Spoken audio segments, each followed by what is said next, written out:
Hello दोस्तों, नमस्कार। आज हम लोग समझेंगे जीडीपी, जीएनपी, एनएनपी, एनडीपी के बारे में समझेंगे। हमने पिछले क्लास में बजट के बारे में बताया था। आज ये टेक्निकल वर्ड जीडीपी, जीएनपी क्या है, इन सारे का ऑपरेशन किया जाएगा। तो आप लोग वीडियो में बने रहिए। आप लोग सुने होंगे कि भारत की जो अर्थव्यवस्था है ये चौथे नंबर पर है। यानी ये चौथे नंबर पर अर्थव्यवस्था है। इसको चौथे नंबर पर पहुंचाने में कौन योगदान करता है? तो आप लोगों को पता होगा कि जीडीपी के माध्यम से चौथे नंबर पे अर्थव्यवस्था की बात हो रहा है। यानी जीडीपी है क्या, इस जीडीपी को समझने की कोशिश करते हैं। ठीक है, तो चलिए बिना देरी किए हुए शुरू करते हैं। जीडीपी का मतलब क्या है, इसको पहले आसान भाषा में मैं समझाने की कोशिश करता हूँ, फिर आप लोग परिभाषा में आएंगे। जीडीपी, देखिए जीडीपी का मतलब ग्रॉस डोमेस्टिक प्रोडक्ट। इंग्लिश का अगर जो इसका फुल फॉर्म में तोड़ेंगे तो क्या होगा? Gross domestic product. हिंदी में बोले तो सकल घरेलू उत्पाद, सकल घरेलू उत्पाद। ठीक है, और सकल का मतलब क्या होता है? कुल। और किस घर का बात कर रहा है? अगर हम भारत की बात कर रहे हैं तो बोलेंगे भारत देश की कुल भारत का उत्पाद को क्या कहेंगे? जीडीपी कहेंगे। अब इसको ऐसे समझिए, एक देश है, इस देश का भौगोलिक सीमा है। ठीक है, इस भौगोलिक सीमा के भीतर में कौन कौन व्यक्ति रहते हैं? तो मान के चलते हैं देश का नागरिक भी रहते हैं। मतलब नागरिक तो रहते ही है, इसको ए से डिनोट करते हैं। और विदेश वाला भी भारत में रहते होंगे, तो विदेश का व्यक्ति भी यहाँ भारत में आके कुछ ना कुछ उत्पादन करता होगा, तो उसको मान लेते हैं बी। यानी ए और बी मिलकर एक देश में कितना वस्तु का उत्पादन किया? मान लीजिए एक एक देश में 1000 इन दोनों मिलकर कलम का उत्पादन किया। ठीक है, 1000 कलम का उत्पादन किया और एक कलम का दाम 20 टका है। तो इस देश के भीतर में कितना रुपया का उत्पादन किया? तो 20,000 रुपया का उत्पादन किया। इसका बाजार मूल्य क्या है? 20,000। ये जो 20,000 है यही देश का क्या है? जीडीपी है ना? तो जीडीपी का मतलब क्या? एक देश के भीतर एक साल में जितना भी वस्तु और सेवा का उत्पादन करता है, कौन कौन, नागरिक हो या गैर नागरिक, दोनों मिलकर जितना भी वस्तु और सेवा का उत्पादन करता है, उसका जो मूल्य होता है, कौन सा मूल्य? उसका जो बाजार मूल्य होता है, उस बाजार मूल्य को ही हम लोग क्या कहेंगे? जीडीपी कहेंगे। क्या कहेंगे? जीडीपी, यानी सकल घरेलू उत्पाद कहेंगे। क्लियर? अब इसको परिभाषा के माध्यम से समझिए।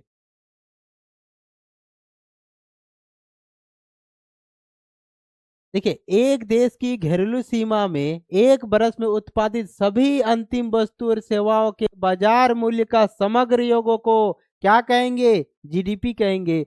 Gross domestic product is the market value of final good and services produce during a year with in the domestic territory of a country. इसका कुछ फीचर है, फीचर को भी समझ जाइए। देखिए, ये जीडीपी में केवल उसी उत्पादन को ध्यान में रखा जाता है जो देश की घरेलू सीमा में हुआ हो।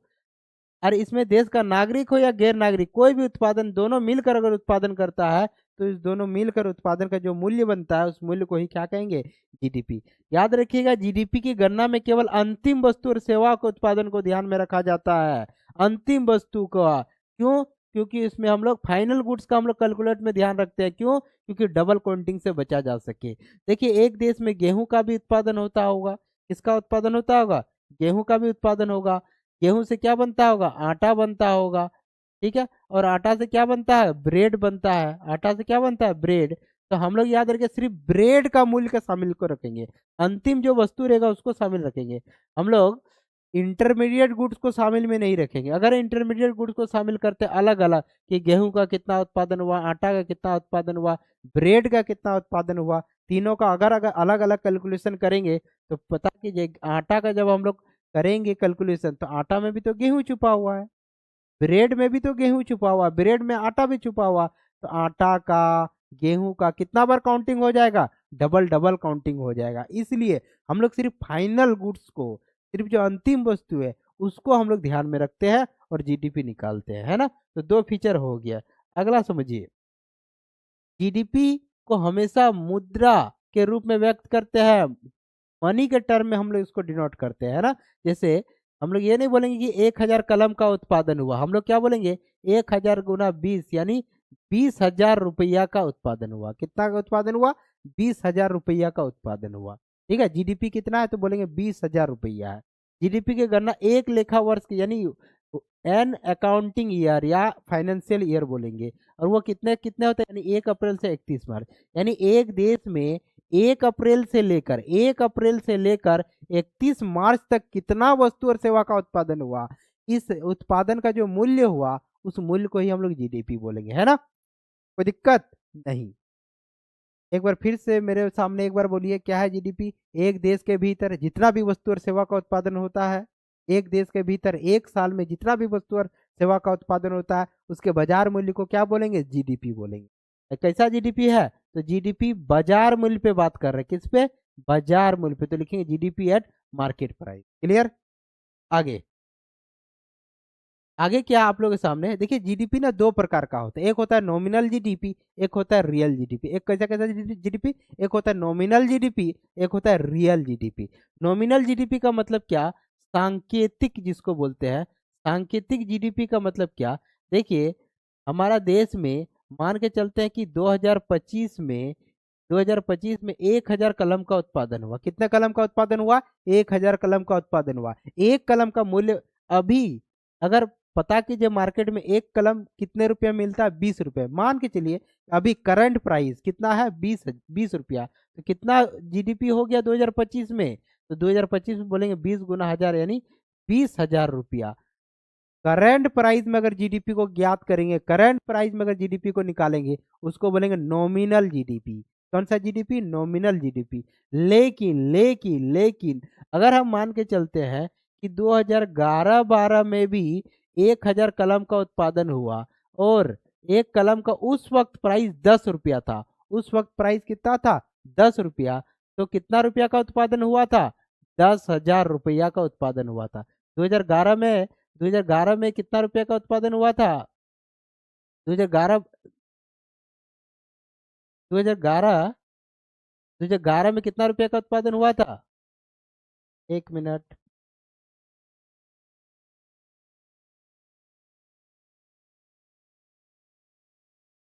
2011 में कितना? 10,000 रुपया का उत्पादन हुआ था, है ना। 2011 में 1,000 रुपया का 1,000 कलम उत्पादन हुआ। 2025 में भी 1,000 कलम का उत्पादन हुआ। लेकिन बढ़ कहाँ रहा है? यहाँ प्राइस 20,000 कैसे दिख रहा है? तो आपको पता चलेगा कि 10 रुपया ही मूल्य 20 रुपया में बदल गया। 10 रुपया ही अब कितना में बिक रहा है? 20 रुपया में बिक रहा है। तो 10 से 20 आया, यानी महंगाई बढ़ाना। महंगाई बढ़ाना। उत्पादन बढ़ाए क्या? उत्पादन नहीं बढ़ाया। लेकिन जीडीपी में ये 20,000 रुपया फॉल्स दिख रहा है। दिख रहा है ना, जीडीपी में फॉल्स दिख रहा है ना। 2011-12 में भी 1,000 उत्पादन हुआ है, 2025 में भी 1,000 ही उत्पादन हुआ है, लेकिन झूठ मूठ का 20,000 दिख रहा है। किसके वजह से? महंगाई के वजह से, है ना। तो समझ में आ गया बातें? क्या बातें समझ में आया कि अगर करंट प्राइस में अगर यदि जीडीपी निकालेंगे तो सांकेतिक जीडीपी कहेंगे, और 2011-12 इसको बोलते हैं बेस ईयर। क्या बोलेंगे? आधार वर्ष। अगर आधार वर्ष में किसी देश का जीडीपी निकालते हैं, आधार वर्ष में किसी देश का जीडीपी निकालते हैं, उसको बोलेंगे क्या? Real GDP. उसको बोलेंगे वास्तविक जीडीपी। क्लियर? अब हम लोग आगे बढ़ते हैं। जीडीपी तो समझ में आ गया क्या है जीडीपी। तो एक देश के भीतर में नागरिक हो और गैर नागरिक दोनों मिलकर, याद रखना, नागरिक और गैर नागरिक दोनों मिलकर उत्पादन कर रहा है, उसको बोलेंगे जीडीपी। अब हम लोग समझिए जीएनपी क्या है। अच्छा, इसका नॉमिनल जीडीपी और रियल जीडीपी समझा दिए। अब देखो इसका आगे जीएनपी। जीएनपी को बोलते हैं ग्रॉस नेशनल प्रोडक्ट। हिंदी में बोले तो सकल राष्ट्रीय उत्पाद। सकल राष्ट्रीय उत्पाद, है ना। सकल राष्ट्र उत्पाद। देखिए अभी हम लोग पता किए कि देखिए जीडीपी में यानी देश का नागरिक और गैर नागरिक यानी विदेश वाला दोनों मिलकर क्या करता है? उत्पादन करता है। दोनों मिलकर उत्पादन करता है। एक काम कीजिए, हमारा देश का नागरिक दूसरा जगह भी तो काम करता होगा, जैसे मान ले अमेरिका में काम करता होगा, करता ही होगा। हमारा देश का आदमी चाइना में काम करता होगा, करता ही होगा। हमारा देश का आदमी सऊदी अरब में काम करता है, करता ही होगा। जाता है ना, हम लोग का देश का आदमी विदेश में काम करने जाता है। विदेश वाला भी, विदेश का व्यक्ति भी भारत आता होगा कि नहीं? विदेश का व्यक्ति भी भारत आता होगा। इस देश का भी आदमी भारत आता होगा, इस देश का आदमी भी भारत आता होगा कि नहीं? अब हम लोग हिसाब बाकी क्या करेंगे, अपना देश का जो नागरिक है, अपना देश का नागरिक चाहे किसी भी देश में गया हो, उन सारे नागरिकों का जो इनकम है, सारे नागरिकों का जो मूल्य है, उत्पादन जो मूल्य है, उस मूल्य को जोड़ेंगे और विदेश वाला नागरिक का जो मूल्य है उसको घटा देंगे। क्या करेंगे? जीडीपी में, अगर जीडीपी में अगर जीडीपी में अगर जीडीपी में ए को जोड़ेंगे और जीडीपी में ए को जोड़ेंगे और बी को घटा देंगे, तो अब जो बचेगा, क्या बचेगा? उसको बोलेंगे जीएनपी। तो क्या बोलेंगे? जीएनपी, है ना? जीडीपी में अगर ए को जोड़ेंगे और बी को घटाएंगे तो जो बचेगा उसको क्या बोलेंगे? जीएनपी। और ए माइनस बी क्या है? इसी को बोलेंगे एनएफआईए, विदेश से प्राप्त शुद्ध साधन आय, net factor income from abroad. Okay, net factor income from abroad.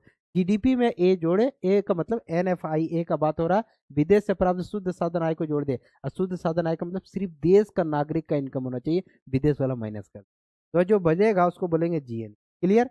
GNP का मतलब समझ में आ गया? इसको परिभाषा से एक बार आप लोग पढ़ लीजिए। क्या है परिभाषा? देखिए, सकल घरेलू उत्पाद उस कुल मौद्रिक मूल्य को दर्शाता है जो देश का सामान्य निवासी द्वारा एक वर्ष की अवधि में अंतिम वस्तु और सेवा का उत्पादन से प्राप्त होता है, भले ही देश का अंदर हो या विदेश में, है ना?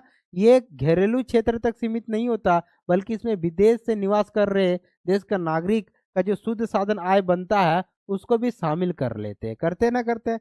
Gross national product at A market price is the market value of the final goods and services produced within the domestic territory of a country by the normal citizen during an accounting year along with the net factor income from abroad। Okay, क्या किए? GDP में अगर एनएफआईओ को जोड़ दिए तो क्या बन गया? जीएनपी बन गया। क्लियर? क्लियर की नहीं? जीडीपी समझ गए, जीएनपी भी समझ गए। अब आगे समझते हैं एनडीपी क्या होता है। अब आगे हम लोग समझते हैं एनडीपी क्या होता है। एनडीपी का मतलब नेट डोमेस्टिक प्रोडक्ट क्या होता है। देखिए, हम लोग क्या पता किए? जीडीपी किसको बोलते हैं? एक देश के भीतर में ए आदमी और बी आदमी मिलकर जितना भी उत्पादन करता है उसका जो मूल्य बनता है उस मूल्य को क्या बोलते हैं? जीडीपी बोलते हैं। जो बाजार मूल्य बनता है उस बाजार मूल्य को क्या बोलेंगे? जीडीपी बोलेंगे। ये तो अच्छी बात है। अब क्या होता है? देखिए, हम लोग उत्पादन करते हैं या कोई भी देश या कहीं पर भी या कोई भी फैक्ट्री लगाता होगा या खेत में उत्पादन करता होगा, कहीं भी उत्पादन करता होगा, तो उत्पादन किससे करता होगा? उसके लिए फैक्टर ऑफ प्रोडक्शन चाहिए। उसके लिए क्या चाहिए? उत्पादन का साधन चाहिए, उत्पत्ति का साधन चाहिए। तो उत्पत्ति का साधन को जुटाने के लिए उत्पत्ति का साधन, जैसे एक एग्जांपल हम मान के चलते हैं कि एक फैक्ट्री है, एक फैक्ट्री में कुछ मशीन लगता होगा तब जाके उत्पादन होता होगा, है ना? तो ये मशीन लगता होगा तब जाके हम मान के चलते हैं कि टोटल ये 20,000 रुपये का उत्पादन किया। ठीक है, कितना का उत्पादन किया? 20,000। लेकिन मशीन कभी टूट फूट जाता होगा कि नहीं?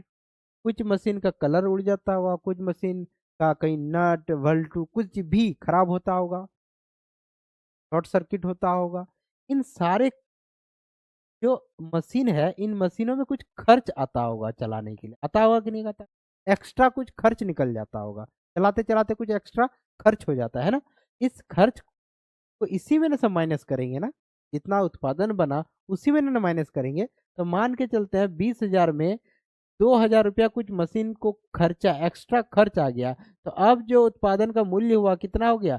18,000। अब कितना हो गया? 18,000। ये 18,000 रुपया क्या है? इस शुद्ध रूप में है। 18,000 रुपया क्या है? शुद्ध रूप में है। हम क्या बात कर रहे हैं? देखिए, अगर जीडीपी में अगर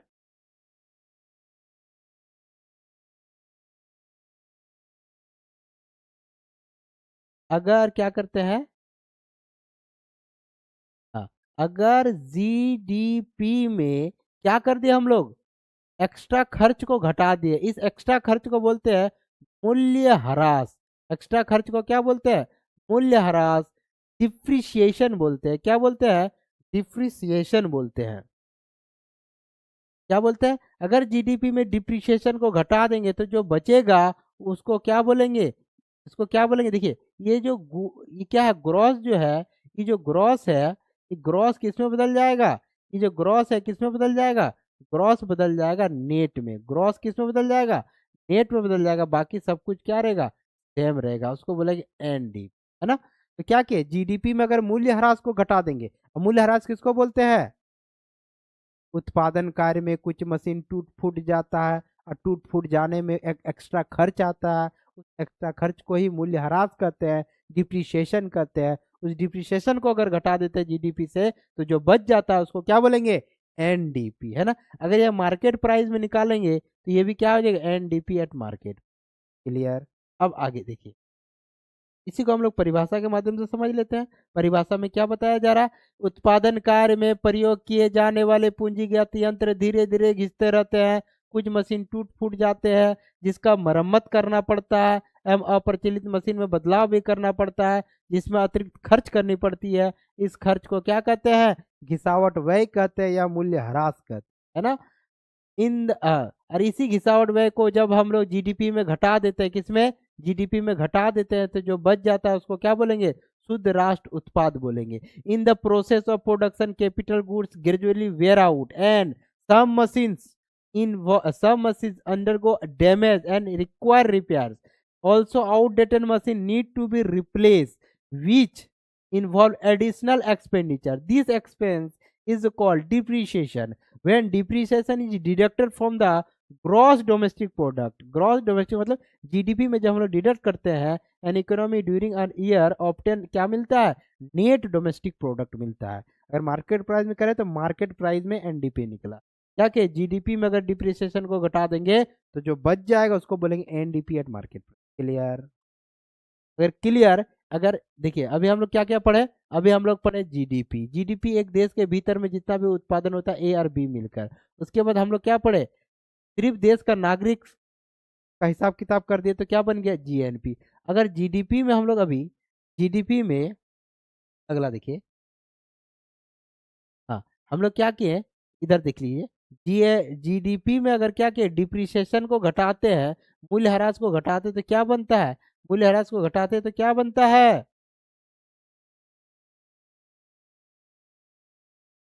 बनता है जी, जब ग्रॉस है, ग्रॉस डिप्रिसिएशन घटाएंगे तो क्या बनेगा, एनडीपी, है ना।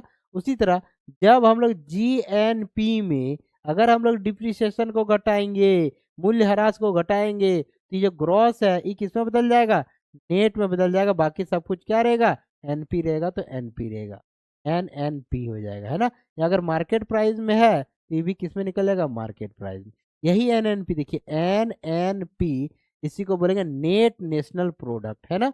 Net market price, market price में तो मार्केट प्राइस में निकलेगा, क्या है, नेट, नेट का मतलब नेट, नेशनल, पी का मतलब प्रोडक्ट, नेट का मतलब होता है शुद्ध, और नेशनल का मतलब होता है क्या, राष्ट्रीय, और प्रोडक्ट का मतलब क्या होता है, उत्पाद होता है। वही लिखे बाजार के ऊपर शुद्ध, अच्छा शुद्ध यहाँ घरेलू नहीं होगा, क्या होगा, राष्ट्रीय होगा, क्या होगा, राष्ट्रीय उत्पाद होगा, है ना। क्लियर। अब हम लोग आगे पढ़ते हैं, क्या है, लास्ट एक टॉपिक बचा हुआ है आप लोग के लिए, एग्जाम के लिए ये बहुत ज्यादा जरूरी हो जाता है, और आप लोग हर साल देखे होंगे इससे क्वेश्चन बनते हैं। क्या क्वेश्चन है, राष्ट्र आय से क्या समझते हैं, राष्ट्र आय से क्या समझते हैं, राष्ट्र आय को ही बोलते हैं net national, net national income eight factor cost. याद रखना, साधन लागत पर शुद्ध घरेलू, शुद्ध राष्ट्र उत्पाद को हम लोग ही राष्ट्र आय बोलते हैं। क्लियर। तो ये क्या होती है, तो देखिए हम एक चीज समझाना चाहते हैं, क्या समझाना चाहते हैं कि देखिए एक देश में आय, राष्ट्र आय का मतलब क्या पूछा जा रहा है, देश का आय, किसका आय, देश का आय। देश में कौन रहता है, सिर्फ नागरिक का आय होना चाहिए। राष्ट्र आय में किसका आय होना चाहिए, सिर्फ नागरिक का आय होना चाहिए। ठीक है। तो नागरिक आय कहाँ कहाँ से कमाते हैं, तो देखिए वो कोई भी चीज का उत्पादन करने के लिए जमीन चाहिए, तो भूमि पे जो रेंट लगता है उसका आय होना चाहिए, है ना, उससे आय प्राप्त कर सकते हैं। या कोई लेबर काम किया है तो उससे जो मजदूरी मिलता है, जो लेबर है उससे जो मजदूरी मिलता है उसको यानी वेजेज के रूप में इनकम कमा सकता है ना। कोई अगर यदि पूंजी लगाता है, पूंजी के बदले में वो इंटरेस्ट यानी ब्याज से वो लाभ कमाता है, और जो उद्यमी है, इंटरप्रेनर, वो लाभ के रूप में आय कमाता है। सारे को जोड़ेंगे, सारे को जोड़ेंगे तो क्या बन जाएगा, सारे आय को जोड़ेंगे तो इस आय को ही बोलते हैं एनडीपी। और ये फैक्टर कॉस्ट पे निकलेगा, ये किस पे निकलेगा, फैक्टर कॉस्ट पे निकलेगा, यानी नेट डोमेस्टिक प्रोडक्ट निकलेगा, नेट डोमेस्टिक प्रोडक्ट निकलेगा, ठीक है ना। और जब नेट डोमेस्टिक प्रोडक्ट में हम लोग NFIO को जोड़ देंगे। NFIO का मतलब विदेश से प्राप्त शुद्ध साधन आय को जोड़ देंगे। अशुद्ध साधन आय का मतलब सिर्फ नागरिक का आय, विदेश वाला को घटा देंगे, जो बचेगा उसको बोलेंगे NFIA। अब जो बच जाएगा NDPFC में NFIA को जोड़ देंगे, तो जो बनेगा उसको बोलेंगे NNPFC। क्या बनेगा? NNPMC। और NNPFC को ही क्या बोलते हैं? नेशनल इनकम बोलते हैं ना। अब इसी को परिभाषा के माध्यम से समझिए।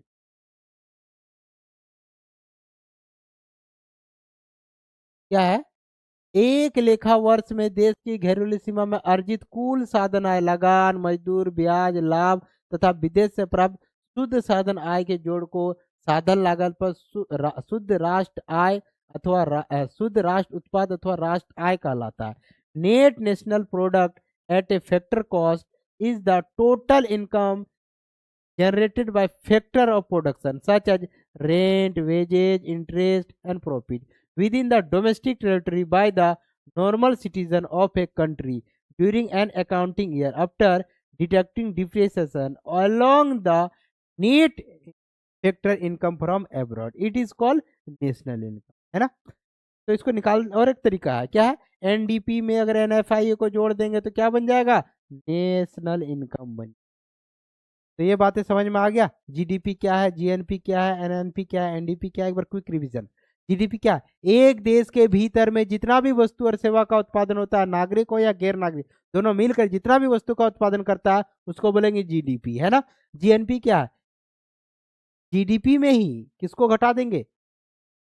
विदेश वाला को घटा देंगे और अपना देश का नागरिक को जोड़ देंगे, उसका जो आय है उसको जोड़ देंगे, तो अब जो बनेगा उसको बोलेंगे जीएनपी। अगर जीडीपी में डिप्रिसिएशन यानी मूल्य ह्रास को घटा देंगे तो जो बनता है एनडीपी बनता है। क्या बनता है? एनडीपी, शुद्ध घरेलू उत्पाद बनता है। क्लियर? अब देखिए, अगर जीएनपी में अगर यदि हम लोग मूल्य ह्रास को घटाएंगे तो बनेगा एनएनपी। क्या बनेगा? एनएनपी बनेगा, है ना। जीएनपी में अगर जो डिप्रिसिएशन को घटाएंगे क्या बनेगा? एनएनपी। ठीक है, तो चलिए आज के लिए इतना ही। नेक्स्ट वीडियो में हम लोग कुछ और इंपॉर्टेंट टॉपिक लेकर आएंगे। तब तक के लिए डीडी पाठशाला से जुड़े रहिए। धन्यवाद।